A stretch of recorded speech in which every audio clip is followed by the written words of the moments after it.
Good morning, or selamat pagi, everyone. It is great to see so many companies from across Southeast Asia participating in the SelectUSA Tech webinar, including from Indonesia. You all represent the future of the digital economy, and naturally, you're attending in order to learn how to grow your business, improve the talent of your teams, and expand to other countries, including to the United States. Today, I have the honor to introduce a very special speaker, Indonesia's Minister of Education and Culture, Nadiem Makarim. In 2010, he founded Gojek, the first Indonesian tech startup to attain unicorn status. Gojek has even now obtained a decacorn status with a valuation of over $10 billion. Minister Nadiem understands the value of education. I first met the minister in December and was deeply impressed by his desire to bring about revolutionary change in the country's educational system. No doubt, his thinking has been influenced by his own impressive background, including attending Brown University, where he obtained a BA in International Relations, and Harvard Business School, where he obtained an MBA. Minister Nadiem also understands the unique challenges in establishing tech startups and scaling them up across multiple countries. In his current role as Minister of Education and Culture, he seeks to promote the spirit of entrepreneurship and innovation by expanding educational and credentialing opportunities for people across Indonesia. So it is my great pleasure to introduce to you Minister Nadiem Makarim. Thank you very much for joining the SelectUSA Tech Fireside Chat. Good morning. Thank you, Ambassador Kim, and welcome, Minister Nadiem Makarim. It's a pleasure to have you with us. I know that the time this morning is going to fly, so I think we'll go ahead and get started. I want to give a little bit of context before we begin the moderated or the fireside chat with Minister Nadiem. We have an opportunity today to celebrate SelectUSA. SelectUSA is an initiative that was first launched during the Obama-Biden administration to promote investment in the United States. In addition to that, we came up with an initiative in London called SelectUSA Tech.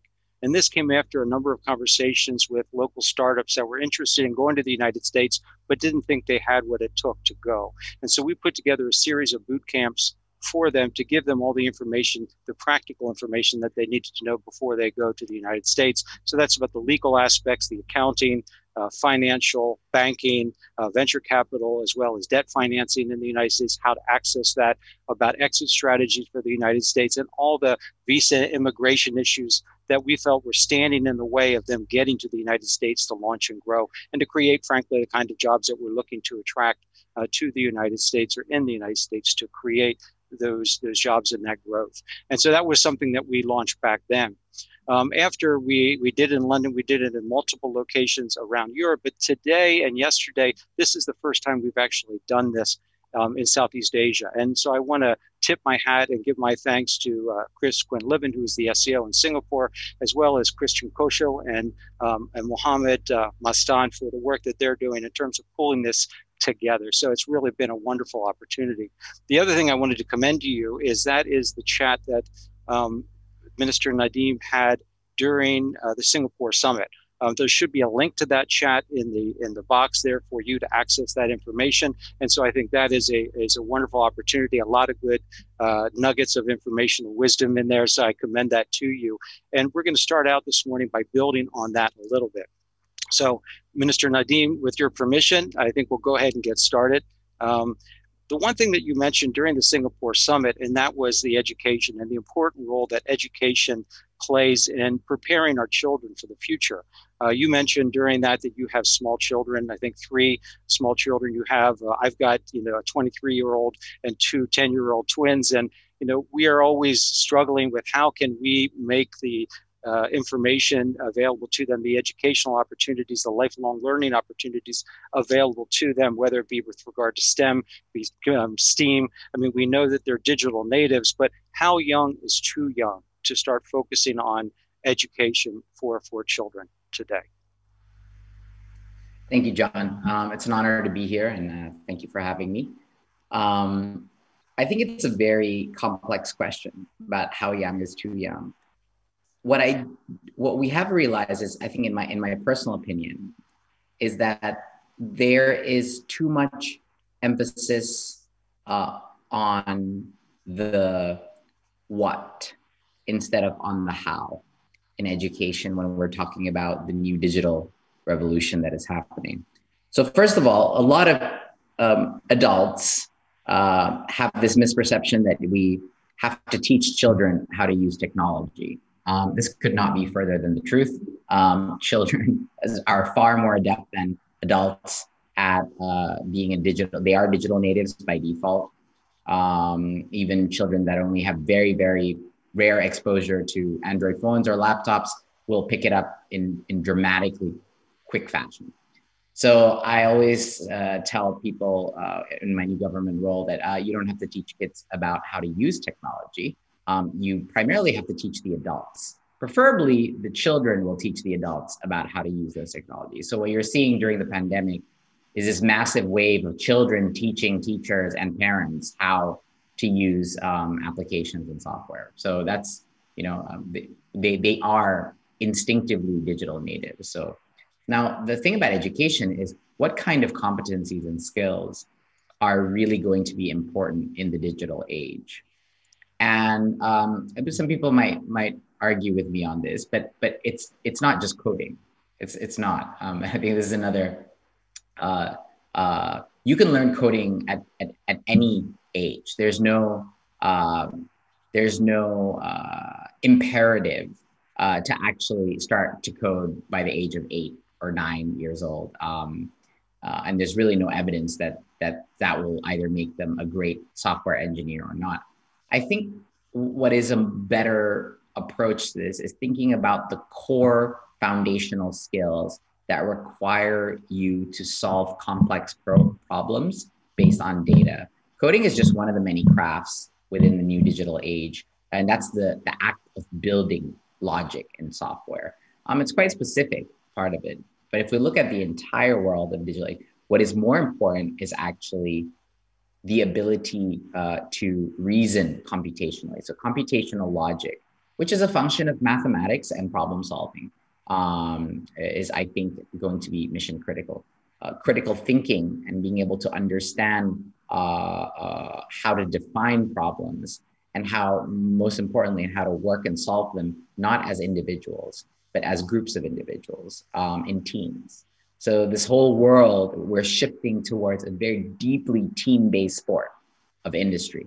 And the ability to interact with other people and collaborate in creative ways to solve problems that have never been seen before or discovered before is going to be the defining competencies, are going to be the defining competencies in this digital age. So it's really about having more project-based learning. It's really about strengthening computational logic. It's really about team problem solving. It's really about open-ended problems, open-ended questions and assessments that are really going to drive the skills needed for this. I'm not discrediting coding or design as ours. I think they are fundamental and foundational skills in the digital age, but your educational system has to be able to support different types of crafts and jobs. And I think one of the best benefits of coding is not necessarily they're going to grow up to become an engineer or a software engineer. I think one of the best benefits of coding is that it's actually ingrained computational logic. It teaches if-then logics. And in that way, if it's used as a computational logic training ground, I think coding or rudimentary or coding for younger people can be a very powerful tool. But it's one component only of the entire suite of digital skills that will be required. That's very interesting. So how do we as parents, or how are you ensuring that the public education officials or the education officials in Indonesia, and I would venture to guess across the region and across the world, really should be helping students to address this? How does this change the way that we teach our kids? And I think during the COVID period, we've struggled with this new way of learning, but what lessons can we take away from that to get to the point that we are doing the best that we can, even if it's getting out of the way, doing the best that we can to educate the children for the future that awaits them?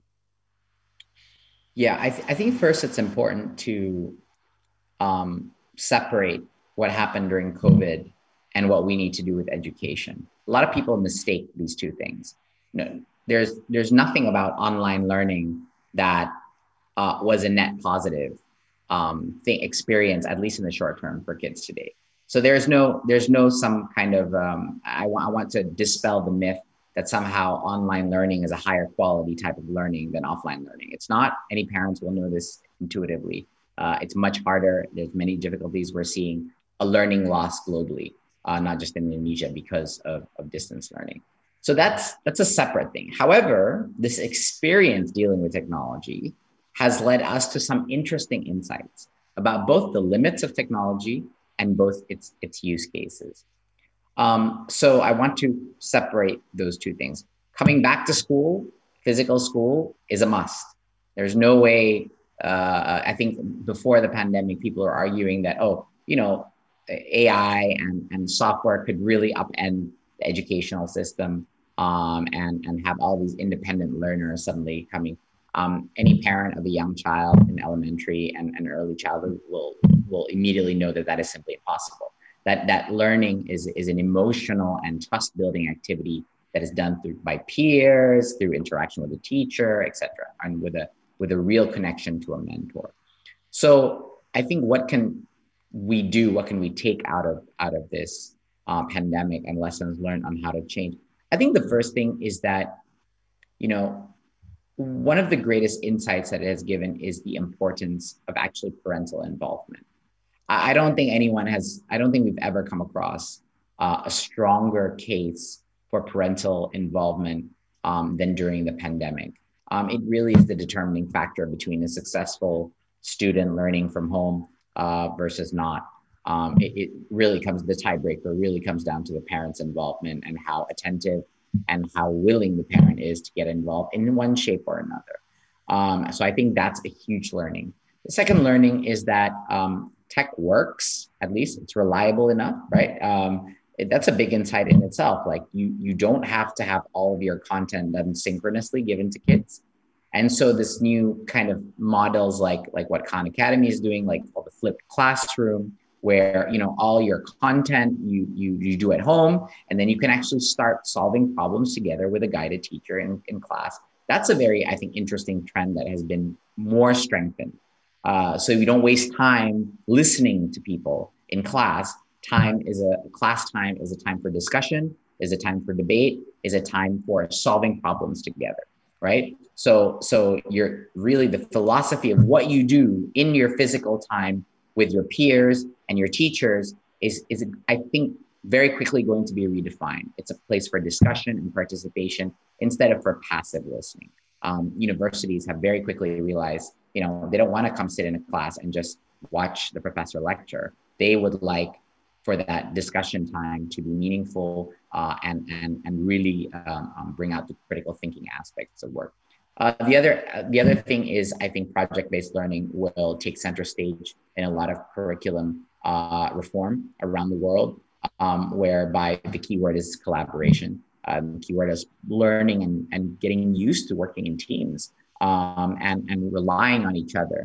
I think that's also one of the most things that have come to the forth with the pandemic, that the complete lack of contact with your friends and your peer groups has created this vacuum, both emotional and cognitive vacuum in our students. And so I think that becomes even more important once the pandemic is in a better condition. And I think finally that the role of technology, at least in the Ministry of Education in Indonesia, where we see technology's greatest benefits, are actually in empowering teachers.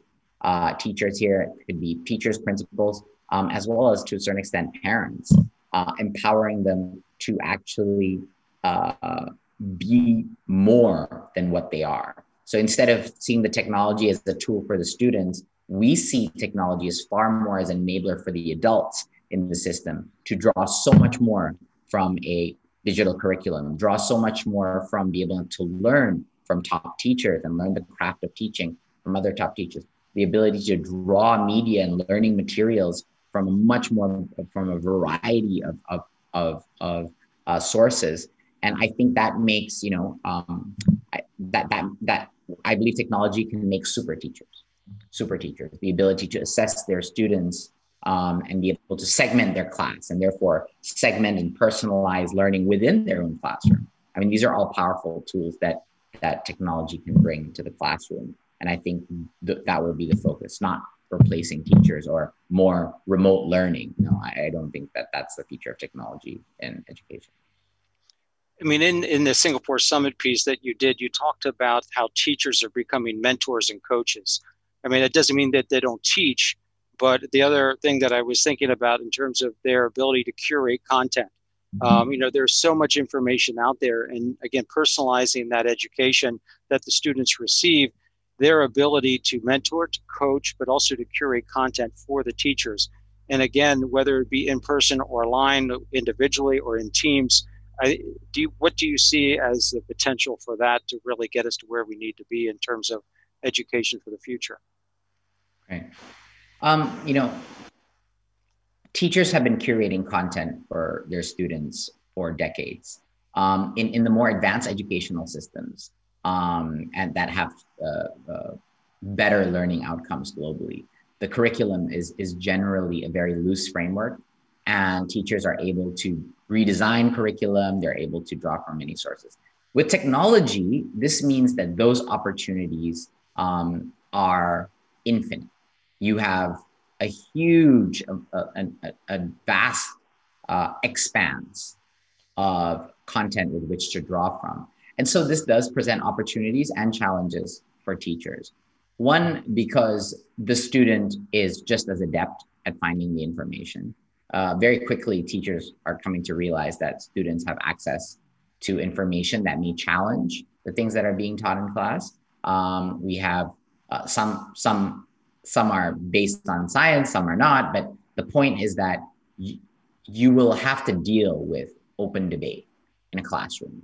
And this is inevitable. And this is one of the most important skills you can develop in critical thinking, is to be able to debate, analyze data, analyze information in a critical way, debate it without getting emotional about it, without being tribal about it, this is my belief and this is my camp, and being able to debate it in a classroom. And you're gonna have some very open-minded teachers, because this is not something that will be imposed top down. The teacher as the curator, this will be something that will coming up bottom up.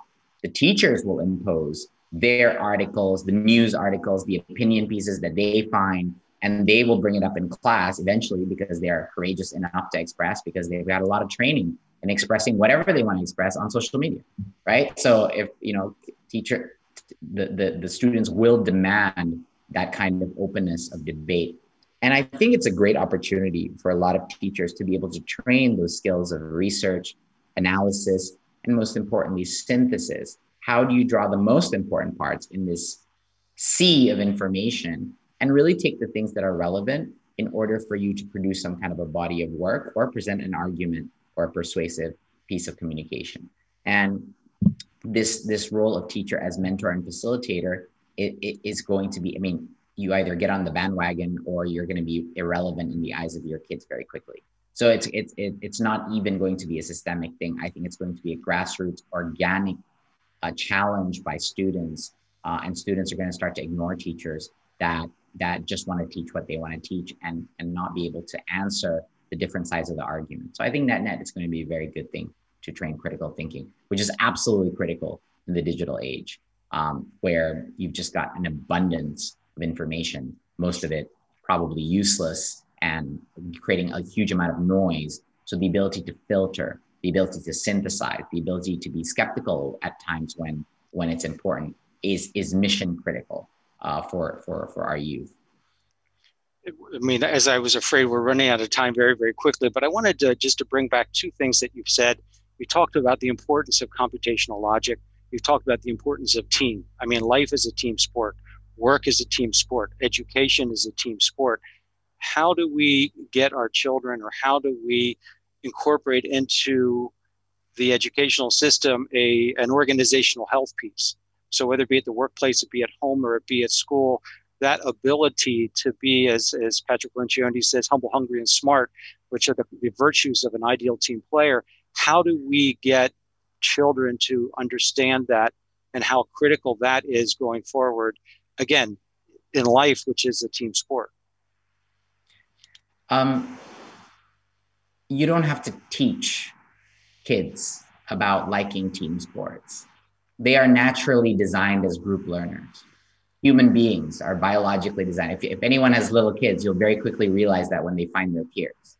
They want to play games with their friends. They want to play sports with their friends. There is an overarching instinct to do that. The challenge is the adults. The challenge are the adults. How do the adults create opportunities to do that within academic environments? How to change, to someone who's done this in like the technology space, et cetera, we take for granted how difficult this is to do in a classroom, right? When you're in a business and you're in a team, you naturally have to make profit. The product has to come out there. People have to use the product and they have to pay for the product in most scenarios, right? And so there is this overarching, there's a locking in of we need to work together as a team to achieve this common outcome. Now in education, that's a lot more vague, a lot more gray, right? Because what is that collective outcome that you do? So for a lot of teachers and schools, this is very, very complex on how to create team-based sports activities when you've got multiple objectives, multiple academic objectives, multiple character growth and competency objectives. You've got 21st century learning skills. There's like 7 of them. You've got numeracy, you've got literacy, you've got digital skills, you've got this. So it's quite complex to be able to do this. So the best teachers, what they do is they ensure to include within their academic curriculum, they include components that require team-based activities. So in class, they will split up teams into groups and they will probably present something after their discussion. They will get peers to check each other's work, doing problem sets, and they will split them in groups and help. They will pair up, they will start building small leadership roles in the classroom where someone is a team leader and they will then present the results of that team, or they will take the class to achieve an objective or to do a project. So it's really about the creativity of the teacher itself in embedding this. And I think that for parents, really the key here is to focus, even though it's harder to be a team sport, especially in the pandemic, you don't know where your friends are, et cetera. But I think it's extremely important for parents to do activities together with their kids. Whatever it may be, trains computational logic, whether it's eating with them and counting their carrots, if we're talking about early childhood, whether it's, counting money to buy your new whatever game, et cetera, or like calculating how much would it cost for me to get my new Jordan shoes, or my new Nike shoes. These are activities that, if done together with a child, will bring about a sense of curiosity and problem-solving mindset of how to get from A to B logically. And don't solve it for the kid. Be there with the kid and help him solve it. And I would encourage the same thing for teachers. Oh, that's wonderful. That's fabulous. Great nugget of wisdom. I want to ask you to look back. I mean, obviously, you've been very successful in the private sector as well, launching and scaling Gojek. Can you point back to a certain time, a certain teacher, or a certain event in your past where you think it was that piece of education that I received, that piece of learning that I received that gave me the ability to succeed as I've done? Or how can you sort of connect the dots between your education, not just at Brown and Harvard, but even going back to elementary, middle, or high school? How can you connect the dot between the education that you received and how that led you to be as successful as you were with Gojek? Oh, there's a few moments, I would say, that not really moments, but dimensions in my education that I think are most transformative for me. I think when I was 11 or 12, I began to learn how to create research papers by literally starting from zero and having to go to, I was in school in New York at the time, and I had to go to the New York Public Library and get all my books. And this is as an 11-year-old, right? Having to go understand the process of libraries, find the books that I needed, read the elements that were only necessary, synthesizes into an argumentative paper. Just that process alone times, and in the future we do that so much, is so important as a process of synthesis. Not just giving all that information, but having children find information and synthesize information is so critical. In high school, I would say it is the repetition of persuasive communication through essay writing. Just essays and essays and essays, even boring essays of drilling, arguing a point, how to structure a point. The point about essays is not about being able to be the best grader of writer. You never really write essays anymore as an adult. Why are essays so important? Essays are so important because it actually teaches structural logic in thinking. If you don't write it out, it doesn't sort itself out in your brain, okay? An argument. So writing an argument, a persuasive essay, arguing for a certain point, actually trains the mind to put your argument in buckets and topics. So it's extremely important. I think that's foundational. And then, of course, this is outside of what everyone knows: mathematics, numeracy, all of this stuff, also extremely important. But I'm just going to say the ones that were unique to me. And third, in high school was theater arts. I was, for some reason, serendipitously, I applied to, I took theater arts, and I was in a lot of plays. I was the lead actor in a lot of plays in high school.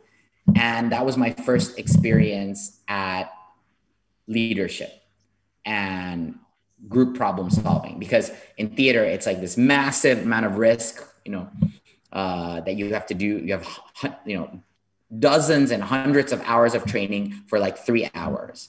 And if you mess up, you disappoint everyone in your team. And if you succeed, you bring everyone else together. So the discipline, the training, the getting feedback from the team in drama, and this is true with any extracurricular. You can do this. You can substitute sports for this, or arts, anything that is a team activity to create. That was transformational for me until today, in terms of my confidence, my ability to lead, my ability to work together in teams. Believe it or not, theater arts was probably the most transformational subject that I took. That was in IB in high school. That's huge. That's wonderful. No, thank you so much. I mean, we only have a couple of minutes left, unfortunately. I mean, I could go on for hours, and I'm sure the audience would enjoy hearing from you at great length about your startup, about your role as the Minister of Education and Culture. I have one final question for you, though, before I turn it over to Rachel Cook, who's our acting Deputy Chief of Mission in Indonesia. And that is, what is your moonshot?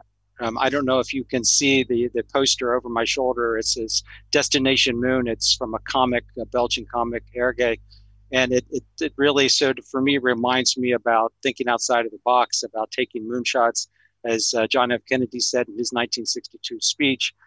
What is, as Minister of Education and Culture, in terms of where you hope during your tenure to bring Indonesia in terms of preparing the students for the future, what is your moonshot? What is it that you hope to achieve? Even if initially it seems beyond the realm of possibility, what is that thing that you have your sights set on? We're right now managing the 4th largest educational system in the world, in one of the most economically and culturally diverse countries in the world, the largest archipelago in the world, during a pandemic. Pretty much everything is a moonshot right now, John.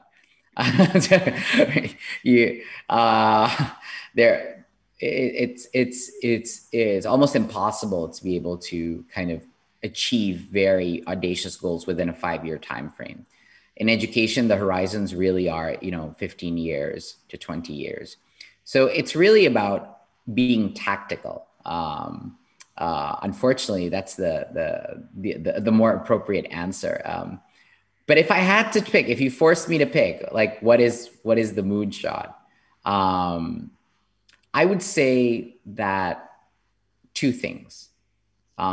For higher education, the moonshot in my mind is going to be unbundling higher education. The moonshot right now that we are doing is we've basically just opened every single company, including tech companies. So the Indonesian tech companies that are listening, or the regional tech companies that are listening. We basically, what we did was we created a policy that allowed 2 years out of, 2 semesters out of 8 semesters of an undergraduate experience is able to be done off campus. And any of those programs, those 3 to 5 month programs in companies, foreign universities, or nonprofits outside, will count as full credit in university. So the moonshot is by basically, now in Indonesia, everyone complains about graduates not really prepared for the workforce. So I threw that challenge back to the industry and I said, okay, now you are all accredited universities. Okay, now you show me if you can train these guys better. So for the technology companies listening here, this is one of the biggest opportunities ever. Everyone can build a mini university that is paid for by the government. Wow. Paid for by the government. Every student will get a scholarship to those things in anything you want to do. You want to build your digital talent. So any type of programming code, design, AI, machine learning, data engineering, infrastructure, you name it, material design. All of these things can be accredited mini universities and technology companies, fully paid for by the government.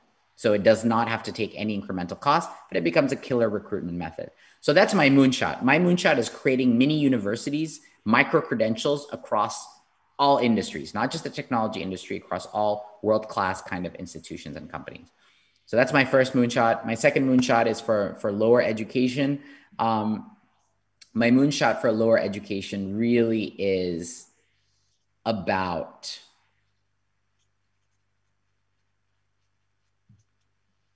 project-based learning. I would say that's the hardest thing to crack.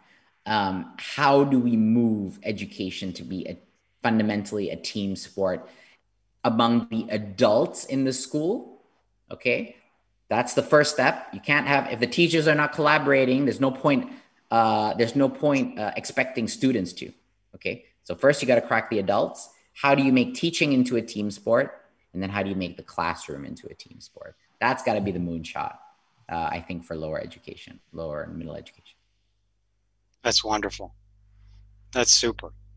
I am going to just to take another quick moment because I think we have 2 minutes left, they're telling me. If I can just ask you, again, going back to the Singapore summit, talking about, I don't know, you didn't term it this way, but I will, the democratization of education. I mean, I think what we've seen, during the pandemic, there are those, even within my office, there are those who don't have the tools at home to be able to be productive when they're not in the office. I know students don't have the computers. Their parents don't have the ability. Certain areas don't even have electricity. How do we democratize education? So whether it be at that lower level that you're talking about, how do we ensure that the schools and that the homes and that the children have access to Wi-Fi, have access to the tools that they need to accomplish all that you have talked about in your moonshot? Yeah, I think, there's no shortcuts to this. You have to deploy connectivity across the most poorest regions of your country. That's the first thing. In trying to level the playing field. But it's not only that. It's not just providing internet access. As we can see anywhere, even in the US or in Indonesia, sure, or in all the developed worlds, the cost that online learning has been borne disproportionately on the lower income areas of every country in the world right now. Right? And it's not just because of access of internet. It's also because of the readiness of the teaching quality there to adapt to these new methods. It's also about issues at home and the ability of the parents to get involved. So just because you provide an internet connection and have a laptop doesn't mean automatically you've got an egalitarian education system. Sure. Doesn't mean that you've got equity. Actually, there are many more drivers of equity, the most important of which is quality of teachers, by far. if you rank all the variables for equity, is how to get great teachers or teachers to mentor teachers in those areas that are economically most challenged and have a lot of barriers. So that, don't forget that that's just as important as providing internet access and digital access, even more important, I would argue. And of course, from a systemic perspective, providing real affirmative funding strategies for the schools that need the most help. I mean, the best systems in the world, Finland, Singapore, Shanghai, Ontario, New South Wales, and Australia, they all have massive equity components to their budget distribution, to really hyper-focus on the most challenged schools to do that. So there's a whole suite of things that need to be done to support the areas and students in the schools that need the help most. Minister Nadiem Makarim, thank you. Thank you so very much. It was a great time. I wish we could go on, but it's time for me to turn it over to a colleague there in Indonesia. So, for me and for everybody, just wanted to thank you so much for making the time today to share with us your insight. And again, wish we had more time, but we've got to leave it there. So again, thank you so much. And with that, I will turn it over to our U.S. Acting Deputy Chief of Mission in Indonesia, Ms. Rachel Cook. Rachel, over to you. Thank you, John. Wow, that was really fantastic. And terima kasih to everyone. It's really great to see so many companies from across Southeast Asia participating in this SelectUSA Tech webinar, including from Indonesia. You really represent the future of the digital economy, and we hope that this webinar is giving you the knowledge that you need to expand to other countries, including to the United States. Now, today, we all have the honor to hear from a fantastic speaker, Indonesia's Minister of Education and Culture, Nadiem Makarim. Minister Nadiem is committed to bringing about revolutionary change in Indonesia's educational system. He's already, as he mentioned, making progress in expanding education and credentialing programs to prepare entrepreneurs for the digital economy. The practical advice and tips that he shared today are based on his own experience as a tech entrepreneur who faced and overcame many challenges. We hope that Minister Nadiem's leadership will inspire more entrepreneurs to pursue their dreams and expand across the region and to the United States. Minister, thank you very much for joining this SelectUSA Tech Fireside Chat. Thank you, everybody. Have a good day.